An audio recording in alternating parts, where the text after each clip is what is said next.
Hey everybody, this is Rydo, and today we're looking at F.E.A.R 2. This game came out in 2009, 2 years after the second standalone expansion for F.E.A.R 1. But both of the standalone expansions were not made by Monolith.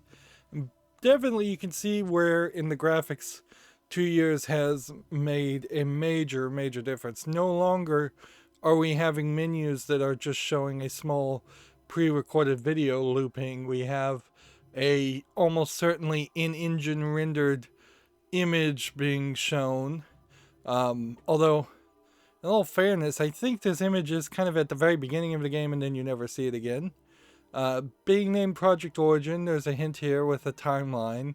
Although, I'm not sure how much of the story really takes place before the events of F.E.A.R 1. I think it's pretty much just the first level, and I would probably know that since I've spent over an hour uh, playing the first level trying to configure the controls. Because while it is one step forward, it is two steps back now with F.E.A.R 2, in that there is literally no integration with controllers at all.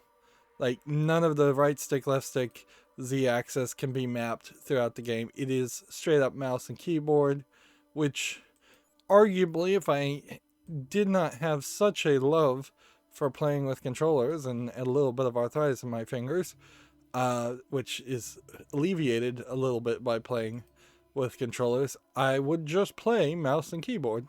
There is certainly, though, a point to be pointed out that while it makes some standardized sense to have WASD to move around and space to jump, sprint being under Alt is a little weird. And then when you start to get to cycle firing modes, with being the B button, and then there being a use button and a melee button, and a reload button, and a grenade button, and an X weapon button, and a weapons menu button, uh, weapon select menu button, and the next grenade button, and the medkit button, and a slow-mo button, and a thermal visor button, and then drop items and multiplayer button. Uh, just as far as interaction alone, you've got way more buttons on the keyboard map than I would understand directly. And that's not to even talk about if you wanted to do uh, map mode or any of the status stuff, which really doesn't even matter in single player, or whether you really need to have a center view button mapped. So what I've been doing is using a program called Joy to Key. It's an old program, but it still works, so there's no reason to really replace it, and mapping every key binding there to either the keyboard or the mouse. In particular, I spent a lot of time getting the speed of looking left and right uh, to the right stick, mapping that to the mouse instead of the up, down, left, right buttons, because you have up, down here to look up and down, and then confusingly you have left and right to turn over here, which is different from step left and step right. There is also a run button that is more of a, I would call, dash button that only seems to work in forward mode. There is a way to program Joy to Key where perhaps if I pushed 100% forward on the left stick, it would then go into run mode and run forward, but that doesn't make any real sense. Because then you have a situation where you're not moving any faster when you walk backwards or left and right, which sort of completely changes what this game is going to play like, because it's supposed to be a fast-paced game with now cover-based mechanics where you can knock over tables and crouch down and get cover, and I'm not going to be really as able to engage with that as one might want to in the game, simply because you just won't be able to run. Like, it's too difficult. Like, I could map a button to the Alt button, but the way the sprint seems to work is that you have to press forward, then you have to press Alt to run, and sometimes it shows an animation of running, sometimes it doesn't. I don't know if the animation has anything actually to do with you actually running. It has just definitely been a nightmare, as it were, to try and get the controls to even slightly work, but I chose to do it all off screen because I didn't want to waste the first half hour to an hour of a series configuring all that. As far as your other things that you can adjust, there's head bob, which you can turn off, and invert and like violence and things, but these are pretty much all the same, except for difficulty, which I have on easy. I think I may bump that up to normal, because easy is a little too easy. You can turn on captions, but once again, you don't really have a system to improve your size. So at 1080p, the subtitles might be a little small. Performance-wise, it didn't auto-detect to 1080p, but it can do 1080p. It immediately, when I asked to adjust the brightness, popped up a different brightness adjustment option, so the gamma or brightness adjustment seems not to really be something you can revisit. And some of these settings were definitely not at their highest. We've also, I don't think the game was even enabled on widescreen. I think it was this time. You have some actually big name hitters here for a 2009 game, talking about ambient occlusion, vertical sync was on by default, AA 16X and FSAA 4X are pretty much the same as before. A lot of these descriptions are not very descriptive. It's like, what does maximum really mean, particularly 11 years or 12 years later? Maximum means something completely different at that point. Subtitles were enabled somewhere around here. I missed that one. This game also integrates awards / I guess Steam achievements. Some of this is from the DLC, and probably some of this is spoilers. There is a built-in DLC to this called F.E.A.R. Is it really called? No, it's called Reborn. The game is called F.E.A.R. I saw when I was watching a speedrun an interesting point to put out that F.E.A.R. stands for Assault Recon. Like, I don't recall what the first two words stand for, but the last two are Assault and Recon. And the joke there is that they, in the order here, they're assaulting something, then they're gathering recon instead of the opposite direction. Alright, well, let's hop into the game. That's, I think, as much setup as we need. And then we can start using the controller instead of the mouse. Yes. F.E.A.R. 2, compared to the standalone expansions, are more about the spookiness and less about the first-person shooting, multiplayer stuff. While all of that may have been really great in the first couple of years that F.E.A.R. came out, it really doesn't hold a candle to anything like Overwatch or any standard just online first-person shooter game that might exist, Fortnite, things like that. Almost certainly are way better in just a player base, if nothing else. While there is a still healthy player base for things like Counter-Strike Go, almost every other game that's as old as Counter-Strike Go has no player base, and very often the multiplayer has been abandoned. Even if you could get LAN play to work, you would probably not enjoy it. This game runs, once again, slow by modern standards. So you can see that loaded instantaneously. That's nice to see. You've been diverted from an assignment to assist the SFOD, which is the other organization mission in the Auburn Industrial District. Your new orders are to proceed to the private residence of Genevieve Artistide of Armacam Technology Corporation and take her into protective custody. She'll instruct you where to escort her. So we're doing an escort mission for one of the Armistead bigwigs. And this is taking place basically near the end of the story of the first game.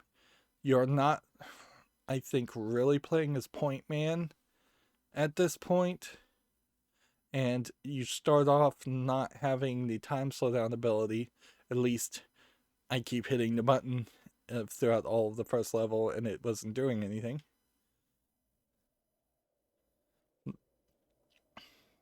So we're going to get a nice little intro here that's unskippable. This was published by Warner Brothers. So it definitely was at the top tier level of as far as AAA games being released. It was made by Monolith Productions, which I should look up and see where Monolith Productions really is at this point. And blurry in the back, we have Alma as a girl, swinging on a dead tree in an empty area. And here we can see the graphics are way better than the first game. Intervale 0 and 1, premonition. Like, the assumption is that this is Point Man you're playing as. You have this big red spooky sky after the nuclear light explosion. We are in kind of an early tutorial just to let you look around and see the aftermath.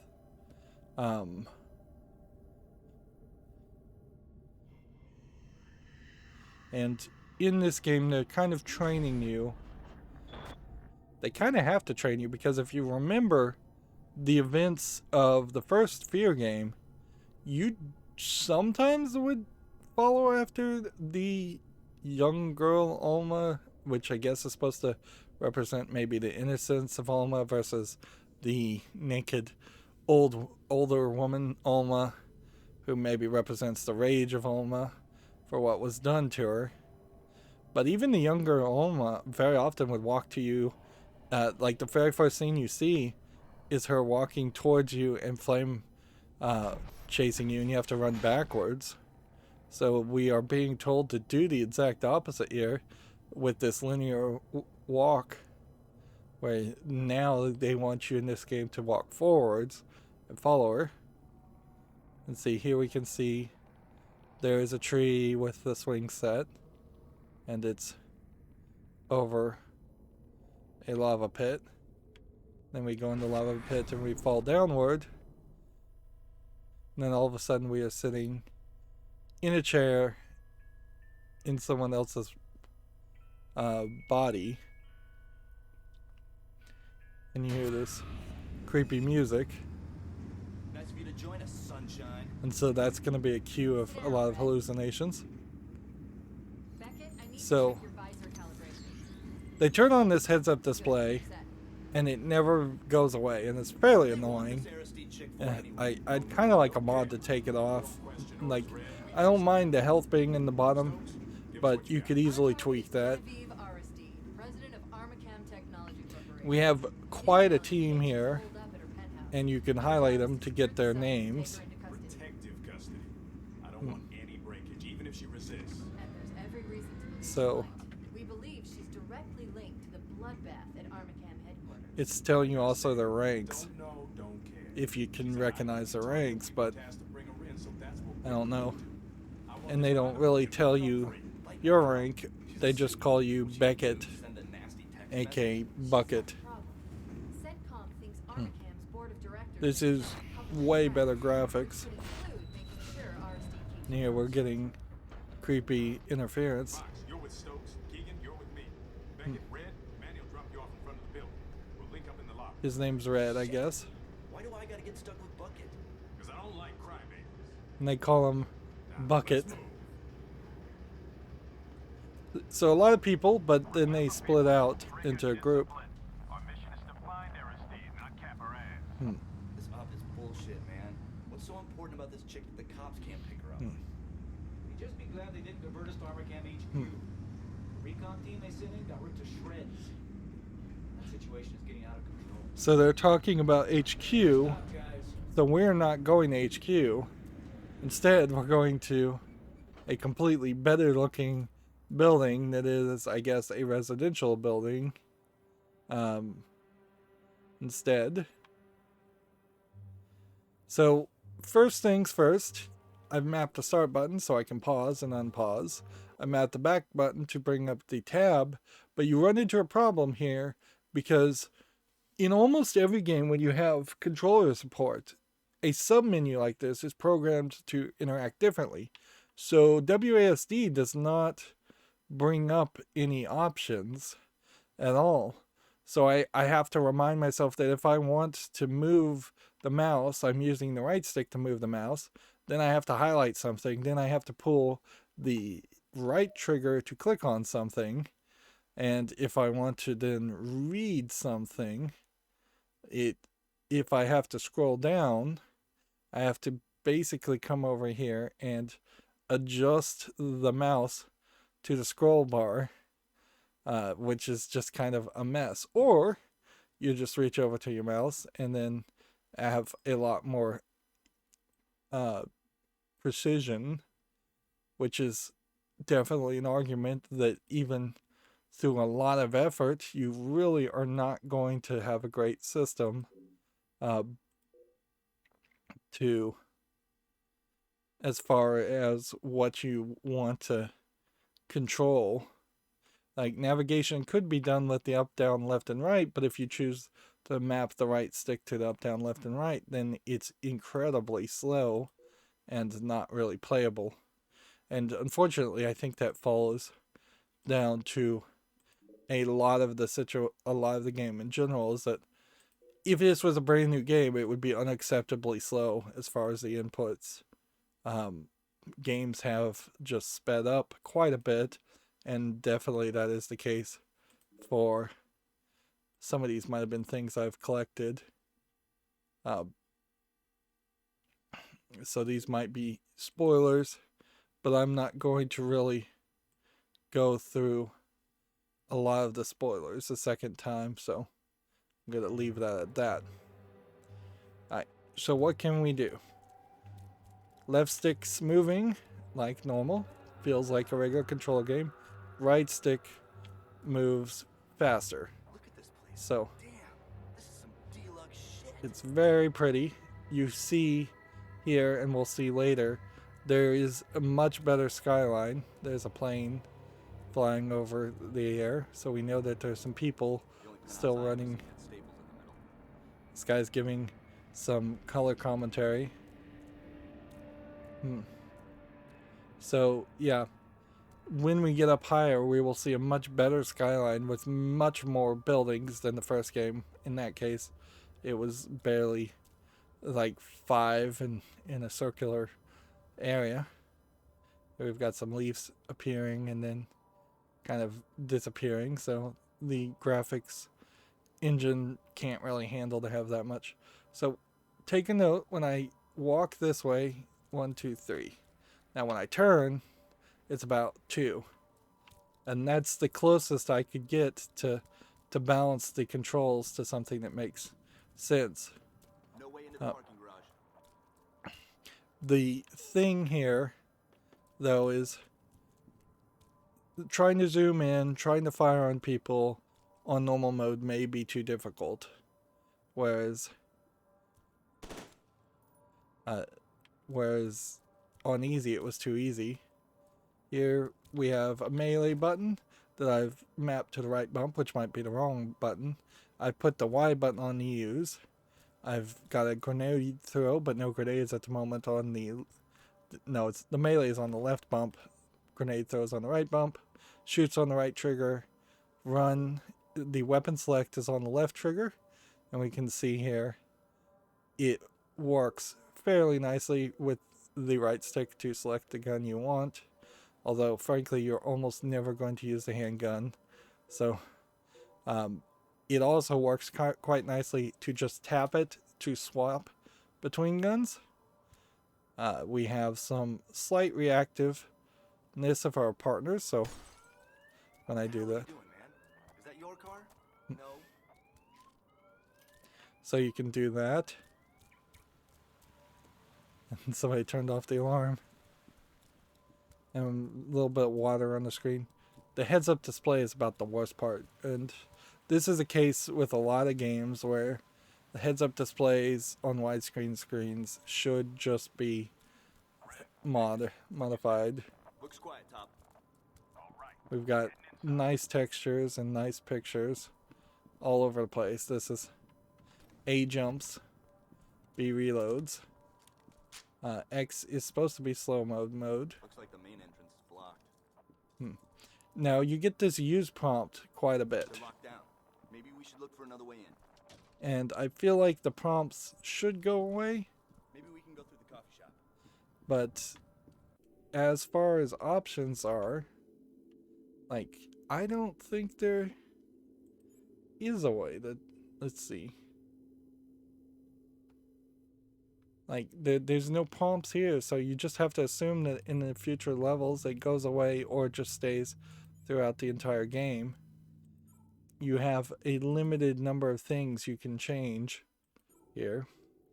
Audio is going to be definitely a part of an issue where if you mess with the audio, you are going to mess with the jump scares quite a bit. And you will want to be careful about that. Here, you can set this down and then crouch behind it and shoot. There's seemingly no room for buttons to lean left or lean right, even if you were going to do that. So it has moderate use. Keep the big man waiting. Hey, Top. So Somebody wasted a janitor in the men's room. Point blank in the back of the head. Something went down in the lobby, too. One confirmed, another probable. Nothing but blood.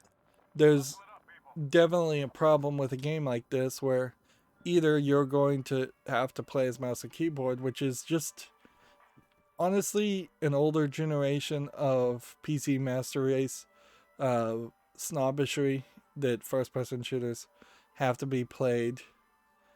Apparently they're talking about making a single governing body. There's a lot of backstory, and I'm going to skip a lot of it because it's just all going to be reading. I could really go for an extra hot, no whip, white chocolate macchiato. You can't pick up things and use them. Get inside. You also can't, like, turn on light switches, which a modern game, I think you probably would be able to do that. There is some reaction to some stuff, but a lot of stuff not so much. You can knock pictures and then they will swap around. This game is a lot quicker as far as spookiness, and you start to get this interference. That's a lot of stairs. Hmm. I think that gate's locked, dude. But you don't really want to climb all those stairs, do you? And the question would be, could you really What about that door? get on the ledge here and get to the other area? So I've got the flashlight on the down button, and unlike F.E.A.R. 1, the flashlight can just be on permanently if you want to. Once you start getting into bigger areas that are well lit, it doesn't even act particularly noticeable. So Becket was busy you could vandalizing just, shit. We've got trouble. Let's go. and this is very much a tutorial. So you have this inconsistency here where do you want it to be a horror game, or do you want to run around and have the flashlight on at all times? Take your pick. Of course, that is the growing issue, certainly, with trying to mix horror and first-person shooting, because it just does not work at all. Our intel shows this is a private elevator to Aristide's penthouse, but it's been locked down. I'll need a minute to override the system, unless you'd rather take the stairs. Fuck that. Somebody sure bled out fast. See, still building. Took one to the aorta. The aorta. You think it was the carotid of the subclavian artery? Dude, making fun of a man for his knowledge is a sign of insecurity. So yeah, there was a collectible here, and even though I've started a new game, a collectible is missing. With me. And so you can interact with this, It's and like this will bring up fucking stories. footage showing Like I give a somebody shooting the security guard. shit. Come on, Becket, move your ass. Hmm. So there's more collectibles, more achievements in the game. Anytime you're ready, Becket. And then here you get interference, and you can see other people see the interference. And here we have our first guy down. Which, I will say, in all fairness, it did feel like there was too many people Stokes, in Becket, this group. get moving. And for us to get back together so quickly, that doesn't make a lot of sense. How bad? So instead, we are How you live? getting split up again. Just with the girl.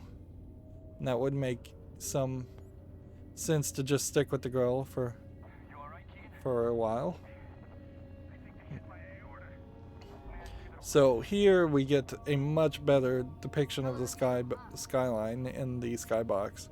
And this is a real city, completely different than F.E.A.R 1, that just could not handle showing even an image like this, let alone starting to try and put some movement in it. Look, you can see cars moving. There are people just actually living their lives. And honestly, the time frame from the first game probably is being indicated by the setting sun. Yeah, in a funny way, I would say F.E.A.R 2 probably was the first game that should have been in the F.E.A.R series. Of course, you can't really iterate on nothing, so the first game was gonna be, you got a lot of things just showing up on the radio, and you can run over items to pick up items, so you actually don't need to use the use button for that. And then here we wait for people to stick their head out. She shoots the space heater and blows it up, which means I think everybody is dead. Nope, he's hiding behind that. And when you introduce cover, then you create a problem of somebody, an AI, being programmed to just hide behind cover. And so that's a lot of bullets. And then you have a full health that you're highly unlikely to use. And pretty much anything could have been cover. Like, you can slide things. Here we've got a nice little fancy pool feature. I spent a lot of time trying to get the controls to work in this room, particularly just going back and forth, just to get the visuals to work. You've got a lot of doors here that are locked. That's just going to be a standard thing, which, yeah, it makes sense.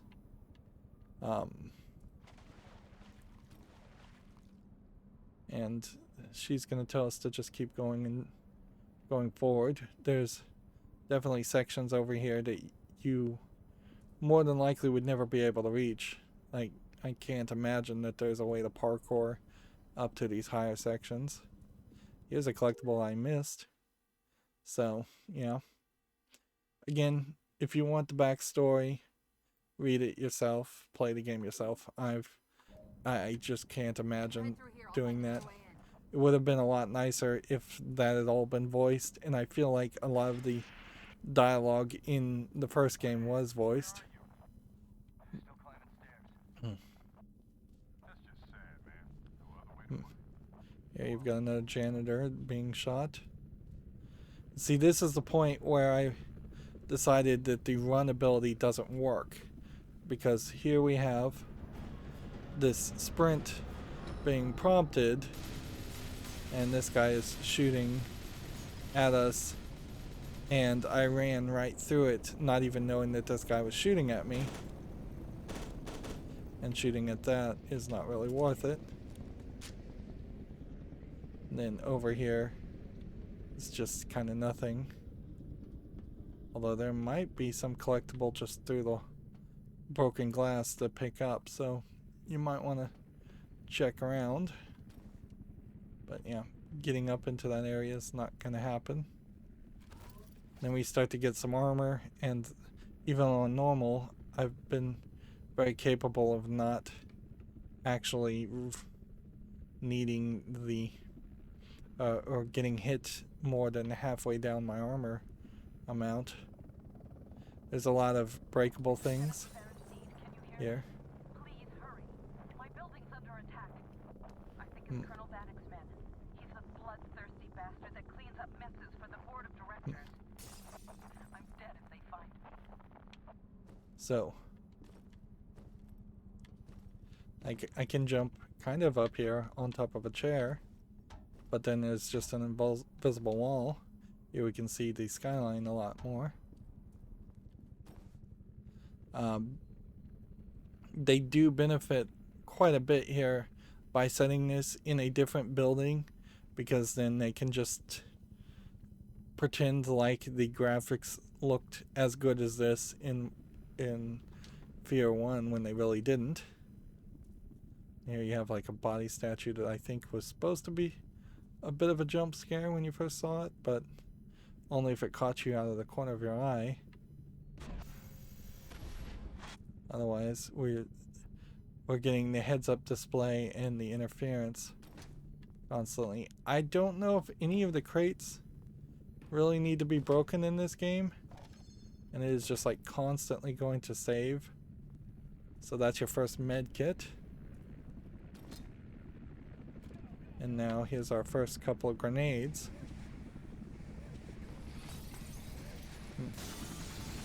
So we'll throw a grenade there. It's worth mentioning that you prime the grenades too, so they can explode faster, and you probably should do that. But yeah, with the inability to run, you can run up and knock people down, but it's not really conducive to you being safe and not dying, particularly on normal or easy, or normal or hard. On easy, I think I was very well able to run up right to a lot of these people and smack them in the face, even though they were trying to shoot me. They were doing such a terrible job shooting, and that's fair enough. Like, I can't really complain about asking the game to go easy on me and then the game going easy on me. It seems like it's a bit of a waste to have so many of the same fine china pieces that probably were just bought assets in this like museum, unless there was a vase there, unless there was some kind of achievement around breaking all of them, and even that feels like that would be too much work to run around and specifically try and waste bullets on every single thing, or smash every single thing in a timely manner. You can break your way through this glass and get out here if you want. And this has a use that you can knock over, but I don't think that means you can get over there. And then this is railed, so you can't jump over the edge. I guess if you got knocked out of that area, that would be something. Yeah, unless there's just an achievement. They exploded through that door. And we saw that in a couple places in F.E.A.R. 1 where it showed you exactly where the bad guys came from, so you kind of knew the direction to go. Yeah.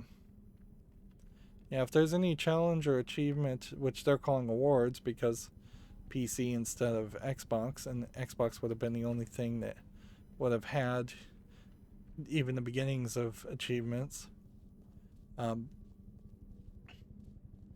It's not going to pop up any of those awards, and I can confirm that because it didn't pop up any kind of award when I beat the first level, even though that is it. Alright, so fire mode selection. I don't have a button mapped for that, and I probably need one. So the question, I suppose, is flashlight is here, and left and right on the D-pad is, I think, doing something else. And up on the D-pad is medkit for sure, even though you can't use a medkit if your health is full, which is great. It kind of means that either I would get rid of the tab button, which is kind of pointless, and make that the B button, or I get rid of the pause button. Or I map the Xbox button, which I wouldn't want to do because who knows what will happen if I hit the Xbox button. Inherently, this is the problem with trying to have controller mapping for a game that was not designed for controlling mapping. There's 103 plus keys on a keyboard you can map different abilities to. When you're making a game for a controller, you have to be more consistent, or you have to be smarter about the number of inputs, because there's only about 16 buttons and 3 analog inputs on an Xbox 360 controller. But that is more than enough for most games if you're just smart about it. It would be fairly easy, for instance, to come over here and see if you can select a different gun mode from the weapon selection. We are also doing something here that I enjoyed in the standalone expansions, in that we are going around to fairly different locations. You see him?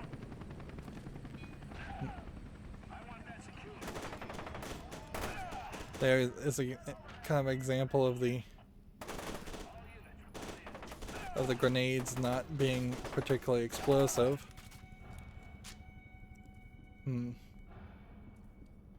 This is also a nice, unique designed area that you're highly unlikely to ever come back to an outdoor juice bar or outdoor bar with a audio stage. And the piano actually does show up later and get reused, and I imagine they'll try to be smart about using a lot of this content in other places, but it'll not feel like it's been overused, to say the least. People will say, oh yeah, this looks like a unique level, and they kind of have to do that because in multiplayer maps you want each multiplayer map to feel like a different level, and you are definitely in this early level of developing first-person shooting cover-based games.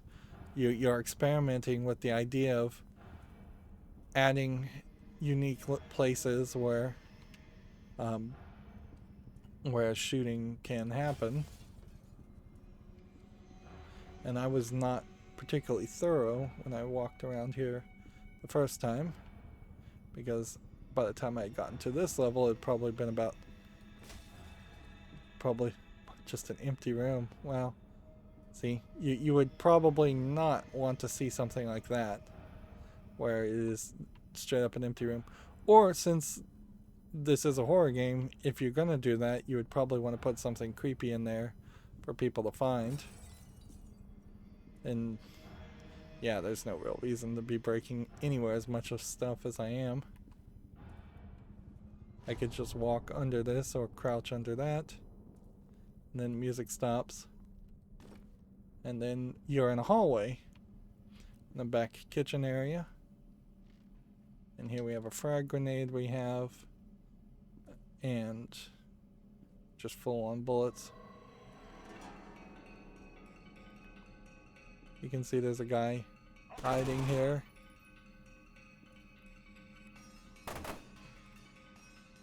And then a guy hiding here. And we can see there's lack of precision that I would like as far as shooting. There's no assistance happening here that you would expect from a more console game. There's no snapping of your cursor to the enemies, whereas very subtly a console shooter, and pretty much all shooters nowadays on at least the easier levels, will snap your cursor right over the enemies and make you feel like you're super successful and super good at shooting.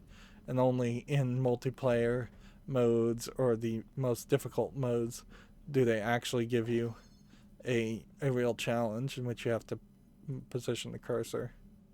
Which, yeah, that's hard to do, certainly. The analog stick on the right stick is nowhere as good as a mouse, but it is much more familiar. Me neither. Guess they're all going after Becket. This is funny that they're saying nobody is really shooting at anybody except for you. So I guess that makes you special.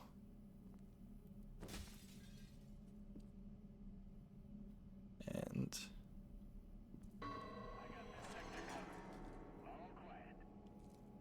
so we've got a guy here.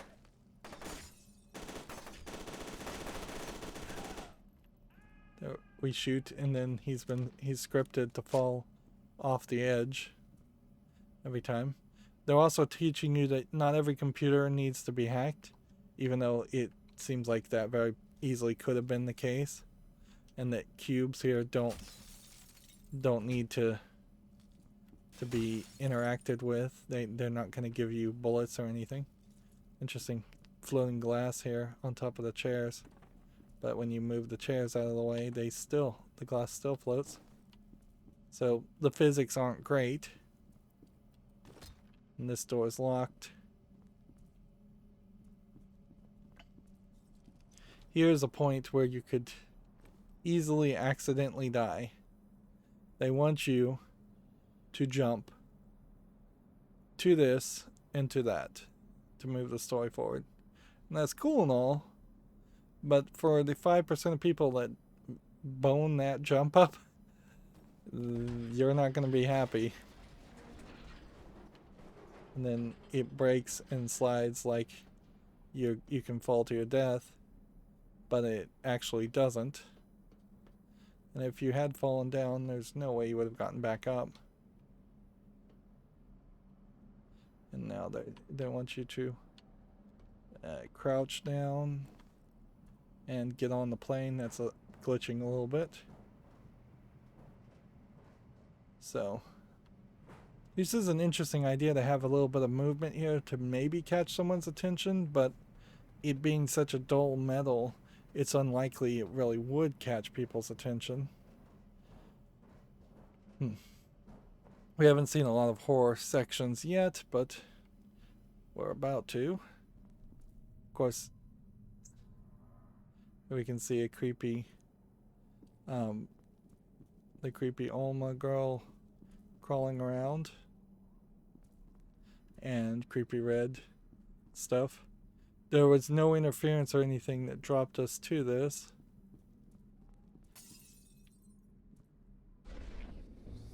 There we have her jump showing up behind us. And at this point, there's kind of nowhere else one can go. You have to go in the water. And that's what they want you to do. Thank you. You're not gonna jump over here. This is a great point to just point out that even with the flashlight on, the illumination of the flashlight when they don't want it to really work doesn't really do anything anyways. So you are perfectly safe to have it on if you want or turn it off. She's been in there for 12 years, floating in darkness. Now we're seeing the edge of the naked Alma girl who is floating in some kind of machine. There's a lot of them. Head for the master bedroom. There's a hidden door. Someone's jamming the signal. So now it is brightly lit in here. Like this is the same place, it's just now way more brightly lit. And you can see that actually it was open to the sun. So it's your perception that's changing, not the lighting of the room. In that jump scare, we once again are following the young Alma. In the jump scare, it's also worth mentioning that that is a lot shorter of an experience and not anywhere as spooky as you would normally expect. So if you come over here, there's some guns that were full. There's Alma behind you. They're programming her to show up behind you whenever you're not looking in certain points. So now we've got some more body armor. And she is just going to show up behind you if you kind of go the wrong direction. Which is kind of fine. We are entering from her private, I guess that's her private pool with to her kind of private appearance. And see, one of the things they did is they said there was a secret entrance, which made me think, oh, do I need to knock over a bunch of paintings?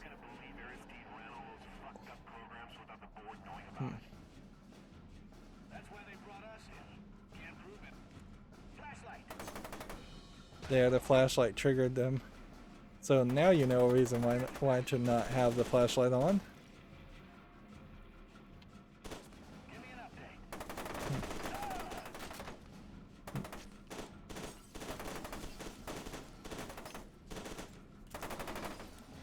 There we go, just run up to the guy and melee him. This game is unique in just how much you can melee somebody to death. Even they'll try and melee you too, of course. But they're on normal mode, they're not good enough shots to really hit you or melee you.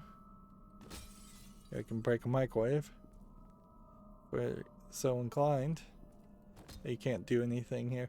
So when I was first here, I was like knocking every single one of these to see if maybe there was a secret panel behind there. There isn't. So I'll just save you some time with that.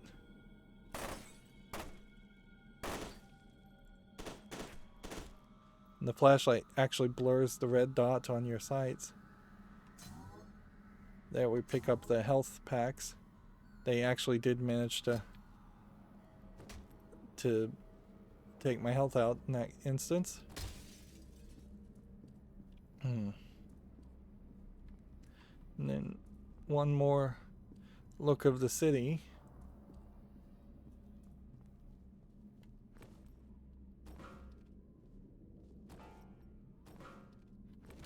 Interesting kind of sound effects play when you hit the piano, which I did say the piano was gonna show back up.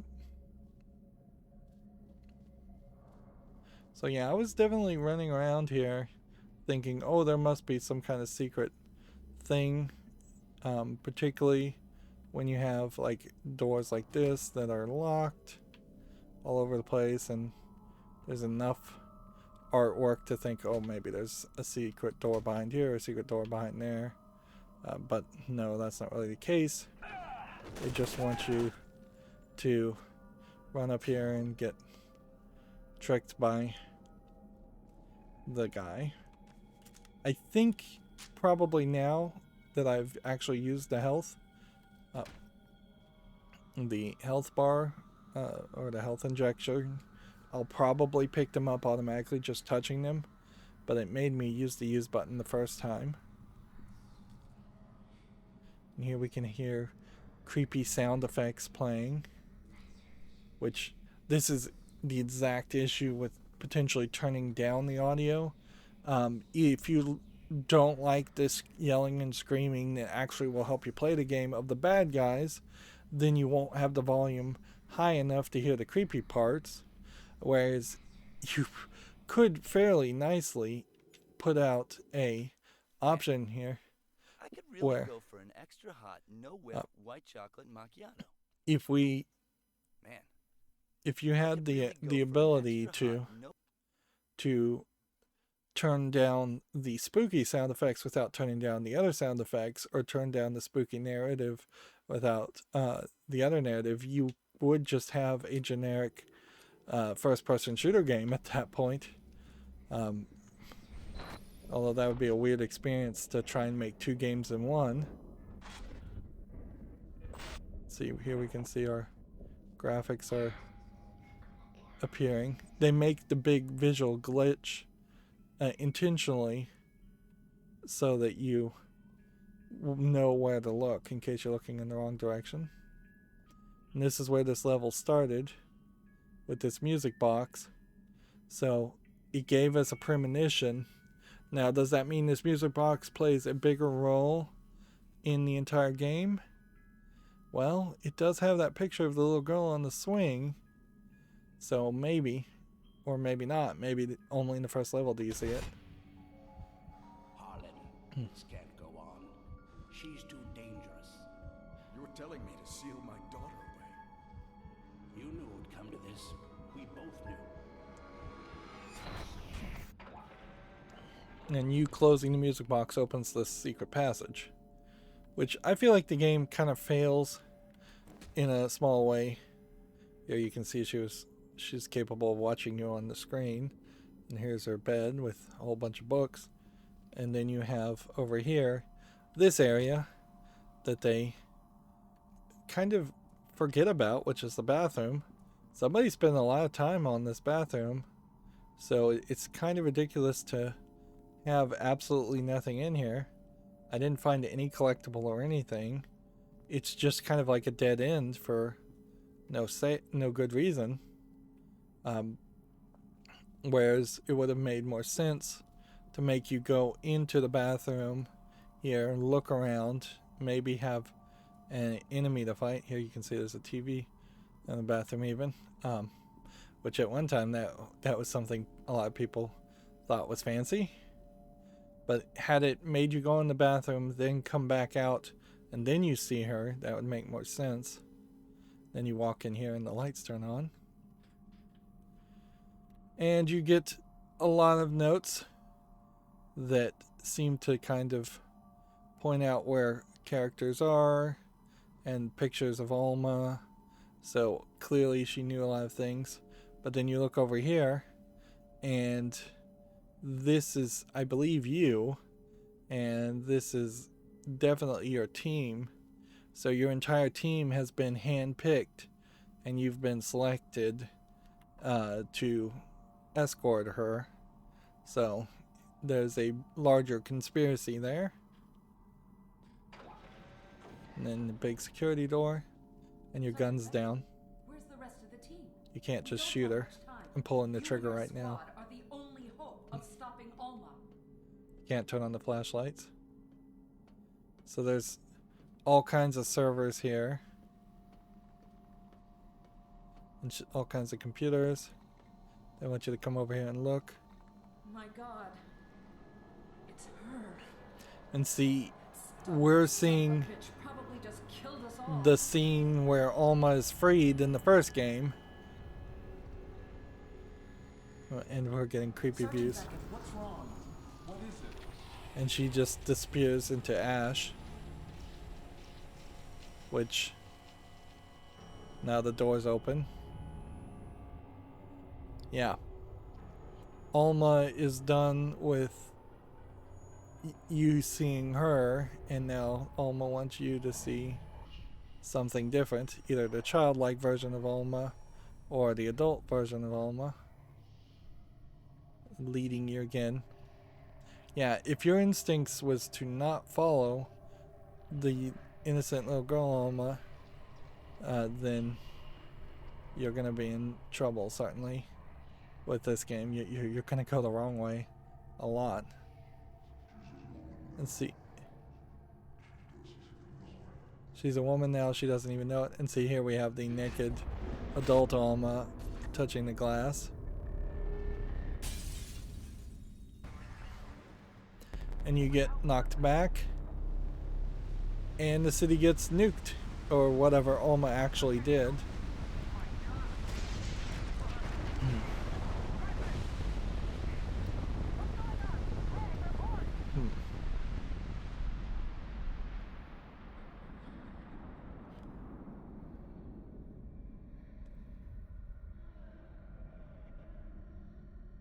And so now we're seeing a cutscene of the aftermath of what happened. At the end of the first game.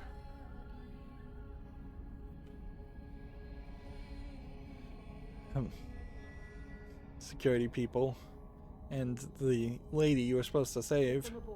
We don't have much time. Like, that seems a little perhaps evil, but not really. She could just be saving you. Your mission was interrupted by a catastrophic explosion that seems to have originated in the Auburn Industrial District of Fairport. The extent of the damage is impossible to estimate. The fate of your team is a mystery.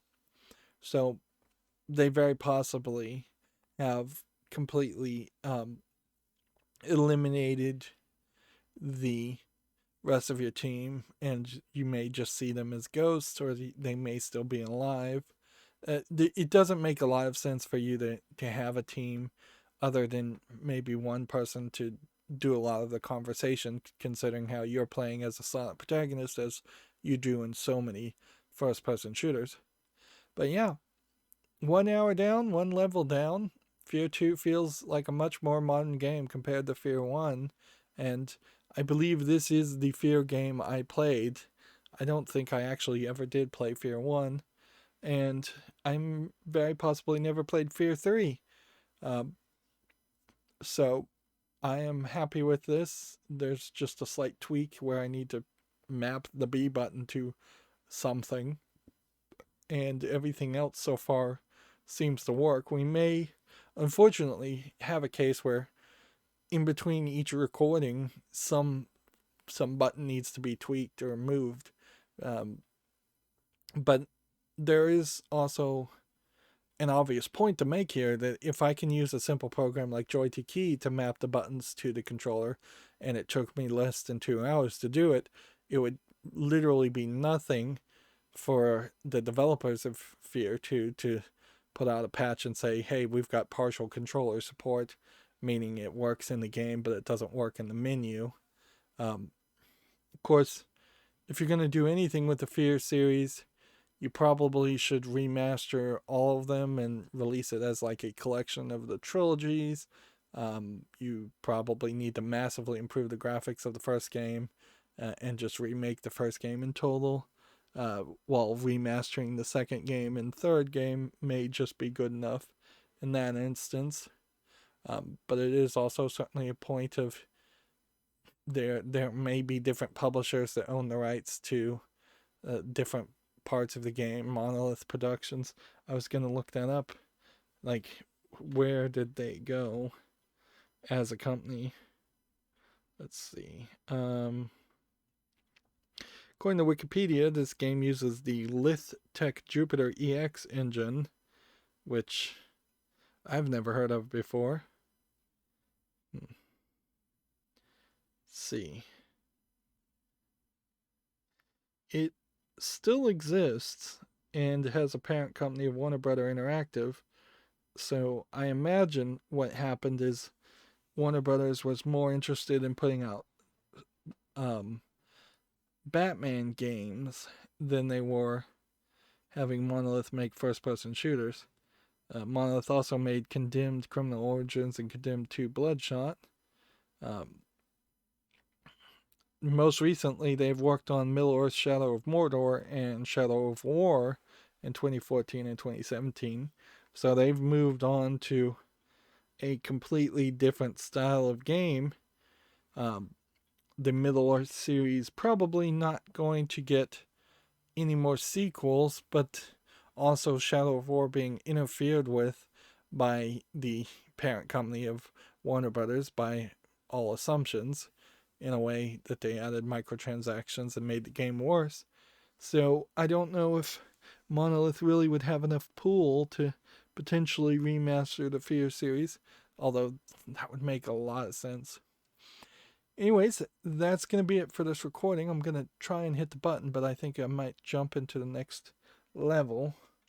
As always, I ask you to like, share, subscribe, comment, and watch every second of my videos. If you want a friend or follow me on any social media sites, there's a whole bunch of links down below. And if you want to support me further, there's a link to Patreon, or you can friend me on Steam and gift me a game off my wishlist. Thank you for watching. Have a good evening.